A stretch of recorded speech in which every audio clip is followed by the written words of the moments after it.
Hey, squad, how are you doing out there? Okay, so even when your wildest dreams come true, your mind can still get in the way, right? So today is about staying ahead of it. We're going to stay ahead of it.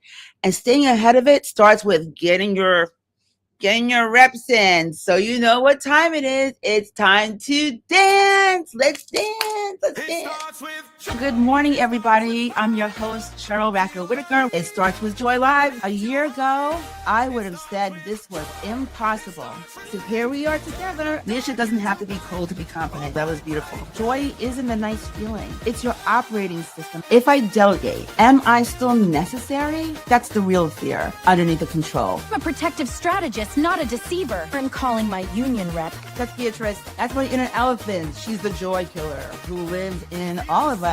The squad is the jury, love, and they're ready for the truth. That's Atlas. He's the voice of grounded possibilities. We aren't building a life for their applause anymore. We're building it for freedom. Thank you, Zola, for showing up. Left-hand corner, QR code. We'll bring you to It Starts With Joy.live. We started an origin campaign here at Mornings in the Lab Network, posting about the place that made us. My producers, my mentor, Keith, to my crew on the Eve and Anthony side, my husband, Dwayne. Hi, Ingrid. Welcome back, Susie. Oh, thanks, Mildred. This week, just name it. Audit your decisions. Every Wednesday morning squad. Fear loss, joy won. It's time. Let's dance. It starts with... It's time. Let's dance. Let's dance. Hey, already got folks in the chat. Good morning, Susie, my love, and my other love. Hey, babe. Good morning there, sweetie. Thanks for being here. Thanks to everybody who's here. All right. Good morning, squad. Good morning. This is episode 29. And that means that we are opening up a brand new cycle today. It's cycle 8, which means we're starting all over again in our Joy Shift method with Joy Aware. And that means that, hey, we're not talking about fixing anything. It's about finally looking straight at that thing you've been half ignoring. So guess what? Oh, it is 29. I know, Susie, right? Can you believe it? All right. So it is just me today. It is just me and Beatrice, who is never far. Atlas and Zola are holding the room. And you, whether you're watching us live or you are watching us on replay, it is us. So thank you so much for being here. Episode 29. Angela, hey girl, how you doing? Women in Automotive. And hi Mo, good morning there, my friend. Good morning. All right, the gang's here. We're gonna start. Let's go. Good morning, Beatrice, Atlas, and Zola, girl. Let's go. Nobody else in the chair to soften it? Great. If this gets uncomfortable, Sheryl gets the whole spotlight and nowhere to hide. Hey, steady now. Beatrice, we'll fix it. I brought the kit. That's the risk, B. With nobody else in the chair, every crack feels exposed. I know, Atlas. Cracks aren't the scandal. Acting polished while you're quietly coming apart, that's the part we need to talk about. Let's do this. So we're showing the cracks now? We're showing the work. Sheryl, tell him what Beatrice said.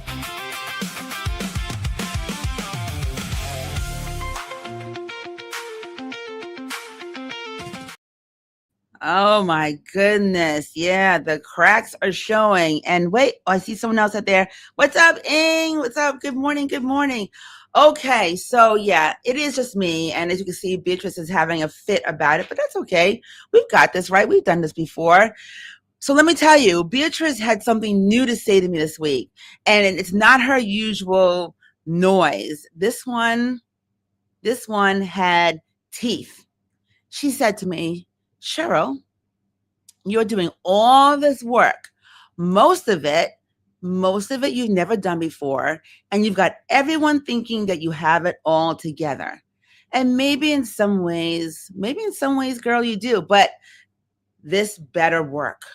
Because if it doesn't, you're the one who has to go find those boats you burned and put them back together, leaky and wet, and swim your happy ass back to shore in front of everyone who watched you walk off the dock and light the match. Yeah, that's what she was saying to me this week. So some of you already know what that means because I told you before about the burning. I think that was episode 22, maybe. 35 years in corporate, an identity built entirely around a title. And then a November night where I wrote everything down, like standing there between me and myself and figuring out, hey, on purpose, burning the stuff that I need to let go of, including that old identity with people I love standing next to me to get it done. So when Beatrice brings up the boats, she is not being poetic. She knows exactly what she's threatening. She's saying, I might have to go dig the old me back out of the ashes and become her again in front of everyone who watched me let her go. Woo! I can feel tears stinging my eyes right now as I'm thinking about this. And oh, yeah, Beatrice. Hey, Jen. Beatrice she is so creative. Still I rise, no sweat. Thank you, Mo. Thank you. So I gotta tell you, that's not a fear of failing quietly.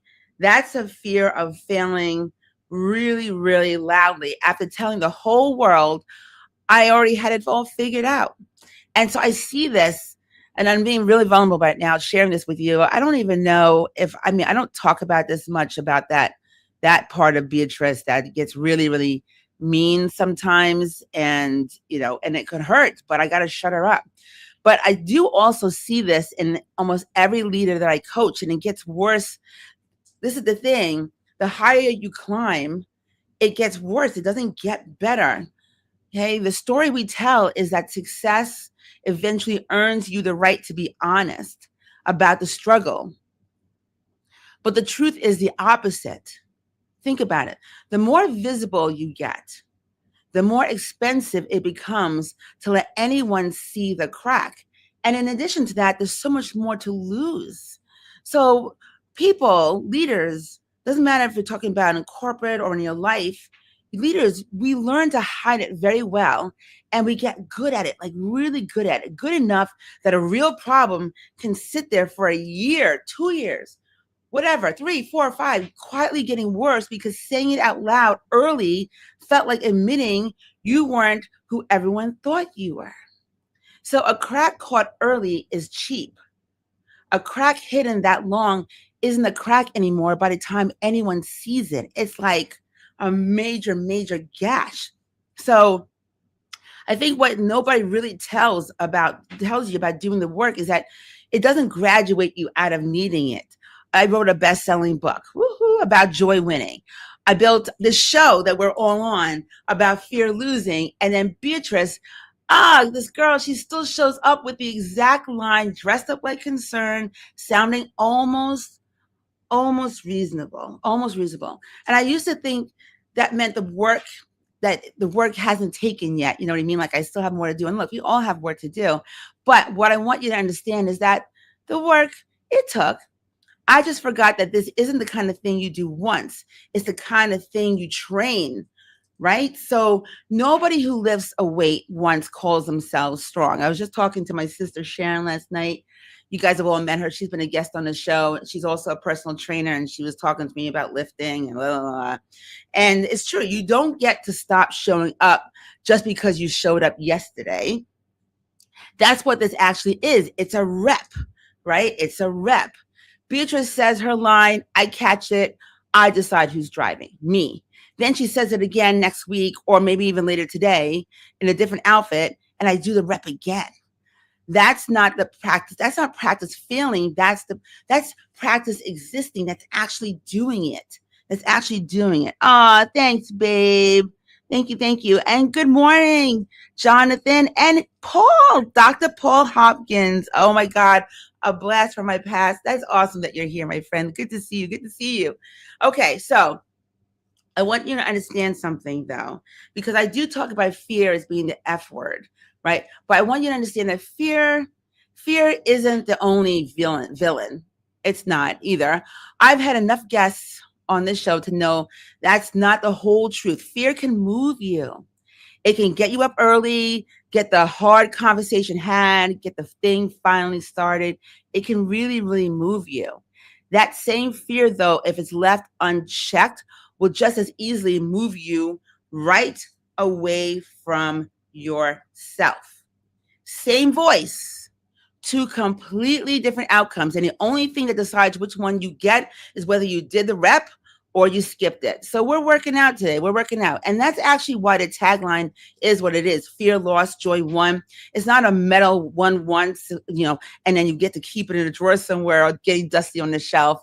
It's a score line after every single rep. Some weeks it's a landslide. And then, other times it's just like, whew, it's all the way uphill. So this week for me, it was a little closer than I want to admit. And I still had to show up for it anyway. So thanks guys for being with me in the chat. We're going to keep going. I hope you're feeling me. So after all that honesty, we're doing more reps? Yeah. Does joy come with a rest day, or is burnout part of the program? Relax, Beatrice. We're just getting started. Rest counts, B. The point isn't constant effort. It's catching what returns you to yourself before pressure takes over. Sometimes that's choosing quiet. Sometimes it's dancing badly. Sometimes it's a room full of dogs who missed the memo about personal space. Finally, a training plan I can support. Sheryl, show us today's joy beat.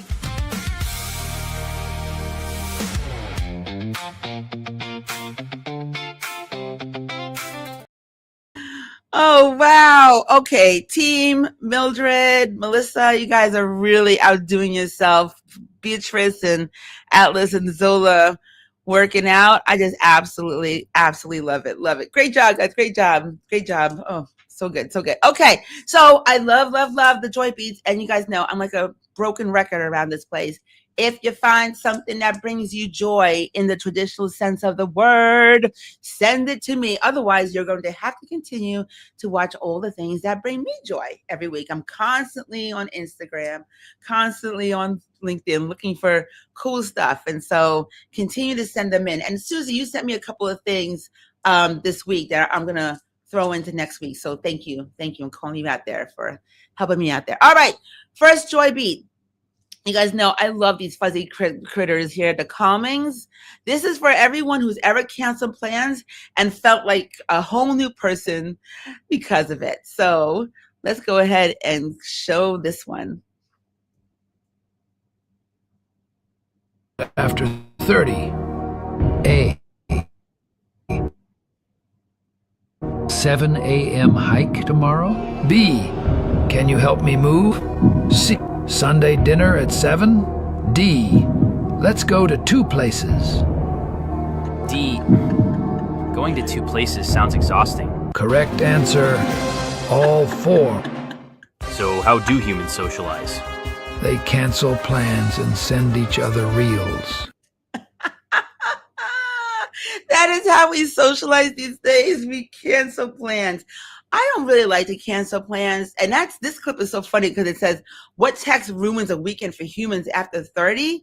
But I gotta tell you, when I was in my 30s and my 40s even into my 50s, I was still ready to go. But now that I'm 60 and just kind of like, I have to really think about it. And it's not because, actually, when I'm honest with myself, it's not because of my age. It's because of all the things that I'm doing right now that are keeping me really, really busy. And I'm just trying to manage my time. But Dwayne will tell you our calendar is always full of what he calls social stuff because we're both extroverts and we love our friends and we love our family and we love being out there. But I just thought that one was really, really cute.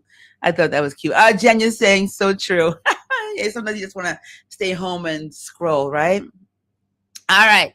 This one. Okay. This dude, I'll tell you about him after you watch, but this dancing dad is just pure joy. Just watch this teacher. He's cool.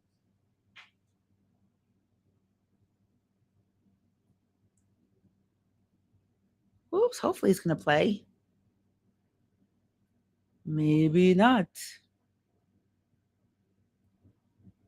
How are we doing? Hey, if we're having problems with that one team, we can go to the next one. Let's see what comes up.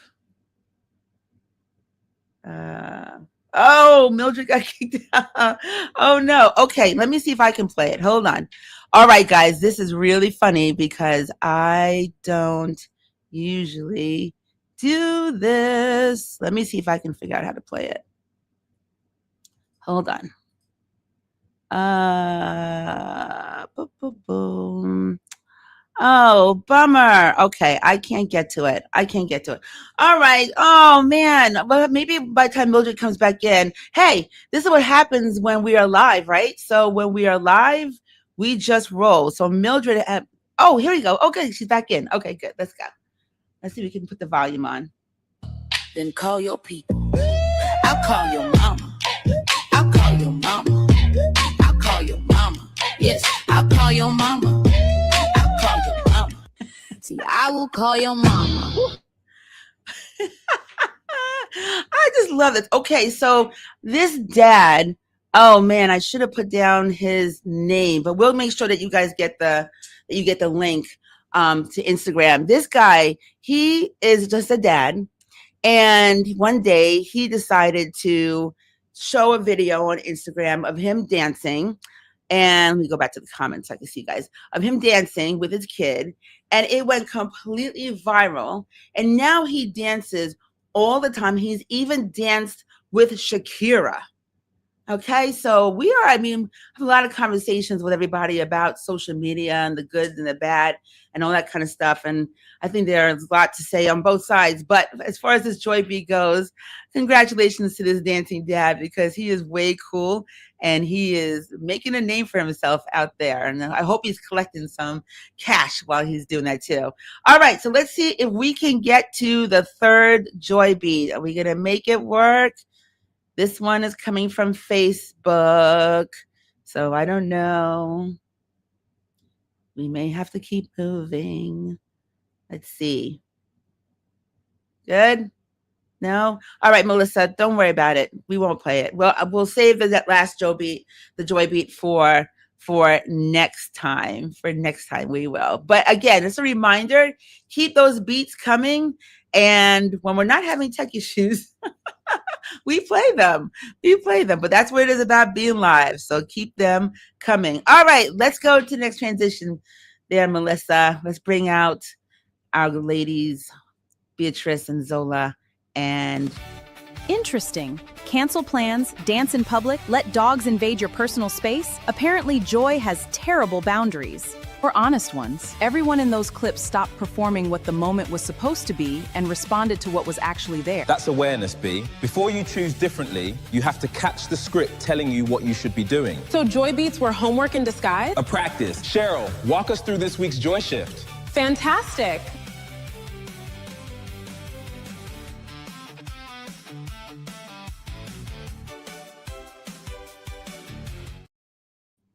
okay, and it's like, wow, it feels so weird because normally we'd have a guest in between, right? So this one's going really, really fast today, but that is okay because we got things to do today. All right, squad. Every new cycle starts here with Joy Wear, as we know. So a quick reminder for anyone who might be new in the room, the Joy Shift method has 4 steps. Joy Wear, which is a noticing, where fear is coming in and taking over, and that's where we are right now. Joy Embrace is the decision where you stop explaining away what you've already seen clearly and you hold it to yourself. Joy Committed is where that decision becomes binding no matter what, because you are making a promise to yourself. And Joy in Motion is where you start to live it daily, and it doesn't have to be perfect, but you're doing it on repeat, getting those reps in. 4 weeks, 1 arc, and we do this every single cycle. So this week's invitation is Joy Wear. Specifically, given everything we sat with today, get aware of fear's actual line.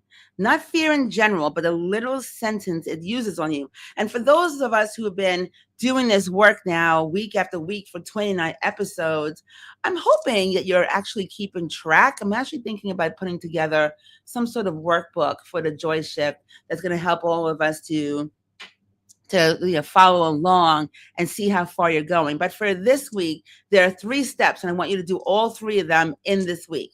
So the first step is to catch the sentence. The next time that old pull-up shows up, urgency, dread, the pressure to prove something, Beatrice, or whatever it is for you, that all the words that, just stop and write it down. The actual words it used on you. And I actually did that.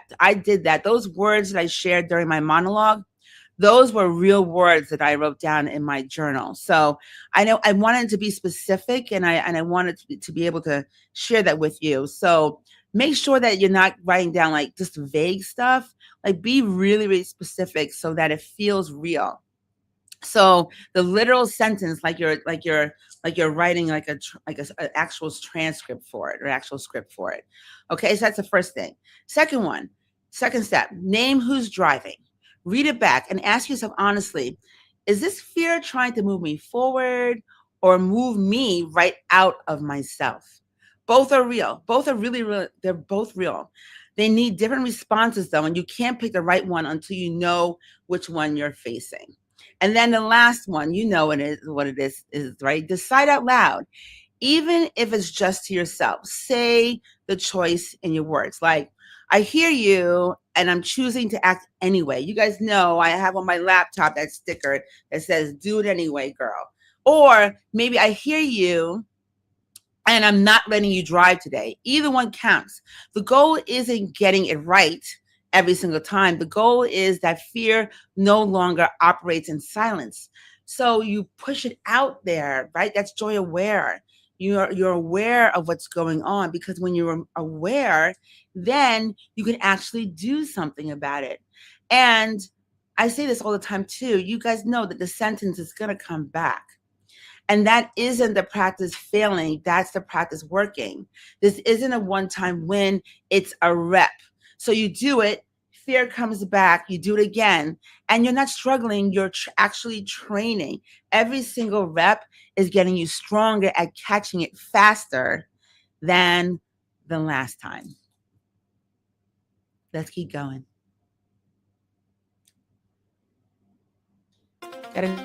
So we're writing down my exact words, naming who's driving, and answering me out loud. This feels more like surveillance. It's not surveillance, B. Yeah. It's accountability. Yeah. Fear gains control when its instructions sound so familiar, nobody questions who's speaking. And once fear sounds normal, people stop noticing the cost. Their body pays. Their voice gets quieter. Their choices get smaller. You're making this sound expensive. It is. Sheryl, show us what happens when fear runs the show.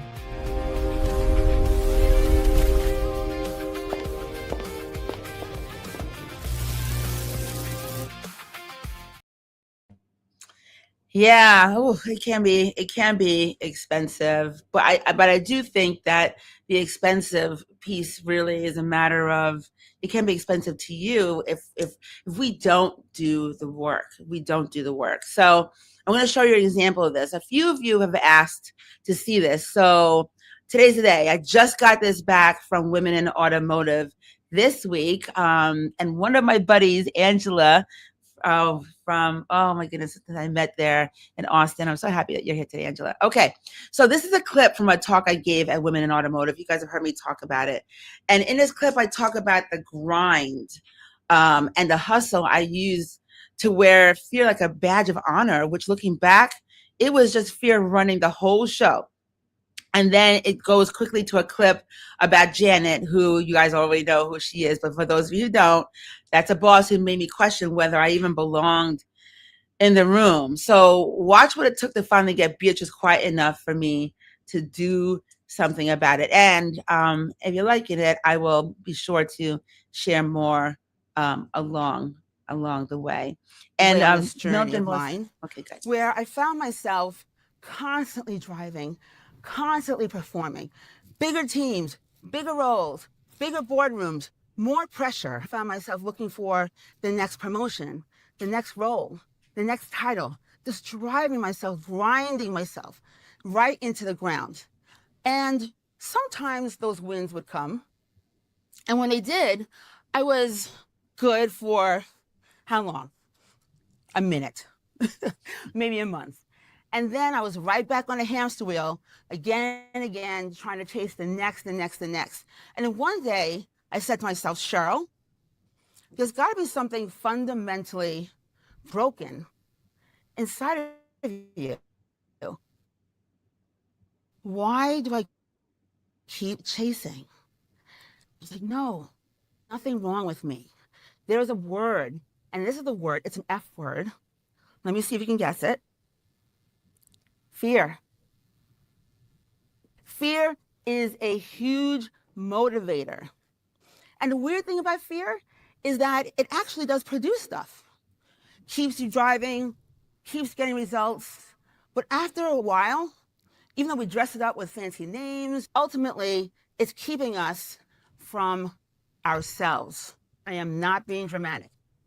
More painful than the divorce from my first husband.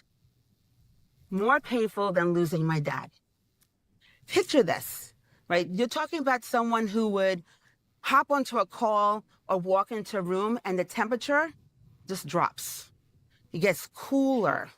People start to shrink. No one has anything they really want to say. She could bulldoze a room. 2 seconds. Sheryl, say no. Sheryl, don't say your opinion. Sheryl, just creep to the back. Wait, what are you doing? What are you saying? Shut up. Shut up. And it was really, really hard. So during this time, I had Janet, rah, rah, rah. And then I had Beatrice, the inside. And one day, I just lost it. I broke. A colleague of mine, who was also one of my good friends, he also reported to Janet. We were in New York City, in the office building, and he just grabbed me because I was literally losing it. He pulls me into his office, sits me down, and he looks at me and says, Sheryl, I love you. I love you. But you have to do something. Like, this is ridiculous. Enough is enough. This woman is going to put you in a wheelchair. So he said, you're going to have to talk to somebody. And when he said you're going to have to talk to somebody, I knew what he meant. When he said, you've got to talk to somebody, I knew I had to go and see her boss. And so I did that very same day. And I remember standing in front of his office door, just waiting to go in. But Beatrice, this girl, she was mad. She was stomping around in my brain like nobody's business. Sheryl, she is going to find out. And when she finds out, you're going to lose everything that you worked for. Your people, the bonus, all the projects you're doing, your title, everything. Wait, no, she's going to fire you.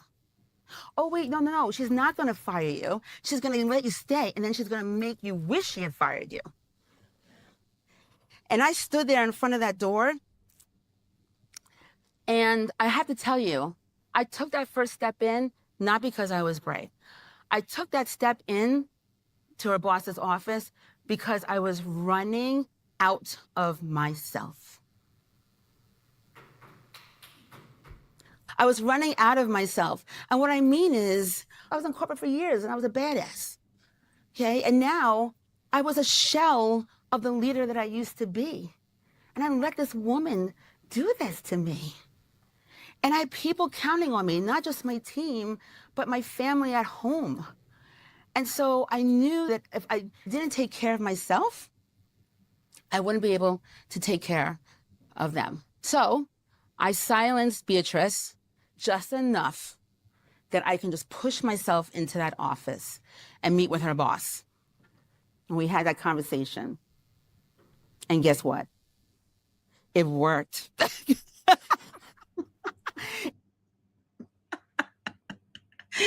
It did. It absolutely worked. You guys know, if you've read the book or seen or been here hanging out with me, you know what ended up happening as a result of that. And I'll share, if you enjoyed seeing, those are like about several different clips that I maybe not so masterfully put together into one to be able to share with you. But if you're interested, I will absolutely share more of those along the way as that talk and other talks that I do relate to our conversation. So we are about to shine a light and almost ready to wrap this thing up. Thanks for watching. Let's keep going.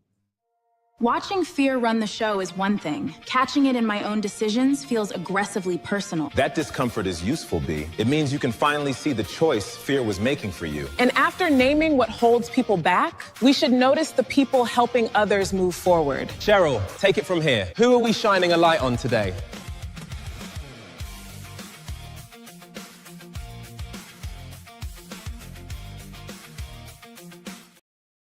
Okay, we are shining a light, squad. So before we close today, this one is personal, and it is just like it's really, really full.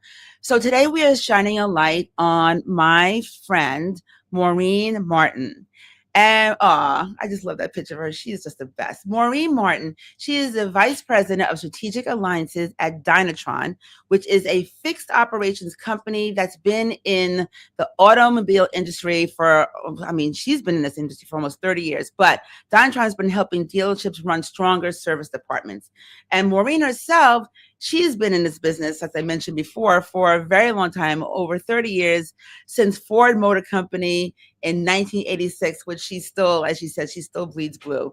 So she remembers NAMAD. I think I might have told you guys about this, but I was at the National Association of Minority Automobile Dealership Conference last week, and it was huge. There were like over 1,500 people there. It was an absolutely crazy and amazing event, but she was there when it was just like a small room, and she watched that room become a conference of over 1,000 people, and she's been in it, showing up for them the whole way. So I met her, as you guys can tell, because I've been talking about this. That Women in Automotive Conference in Austin was really life-changing for me. But I met her at that conference, and when I spoke, she was in the room, and afterwards,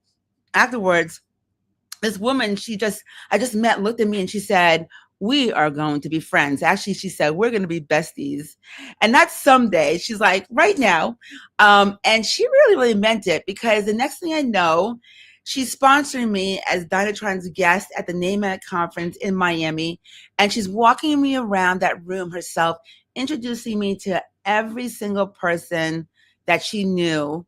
And she said, I thought she was like the mayor there, okay? But she was introducing me to everyone as if I belonged there.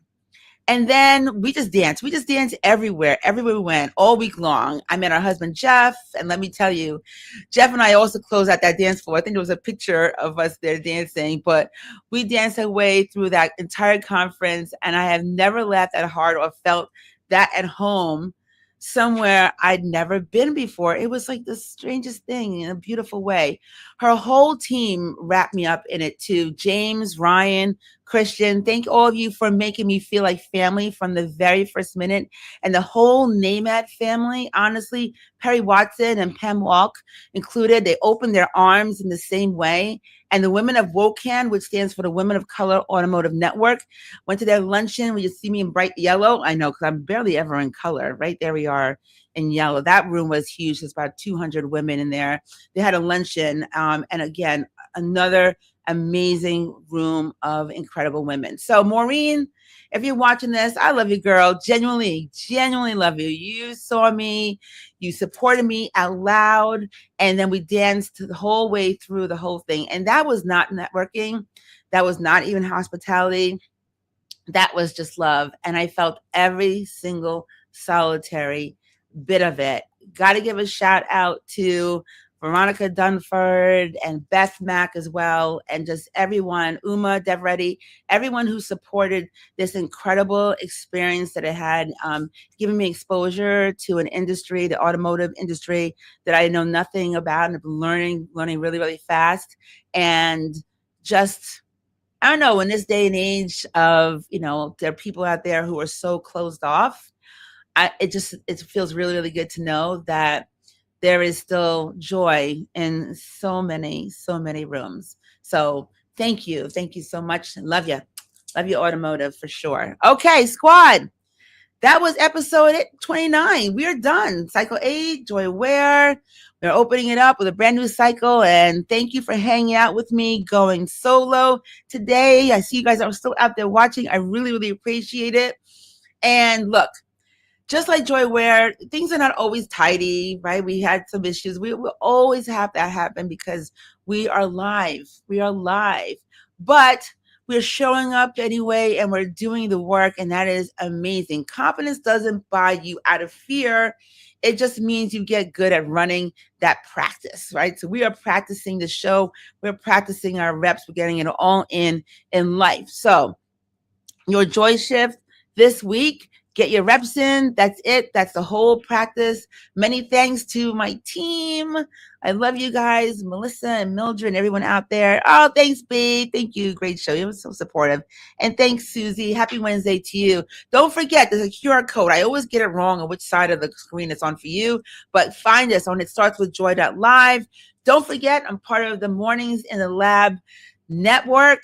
And there are so many incredible shows out there. So big hugs to the whole MITL team. And don't forget, fear lost, joy won. Let's keep dancing. I love you so much. Mwah. See you next week. I did my reps, exposed my feelings, and moved furniture. I'm clocking out before somebody assigns personal growth overtime. For once, B, clock out. Recovery is part of the training too, as long as you're resting, not hiding. Let her rest, Atlas. She spent a whole episode being specific. That's exhausting when your entire brand is vague panic. Finally, a woman who understands me. Until next time, Joy Squad, keep dancing. This place is amazing. I know, right? Look at Beatrice go.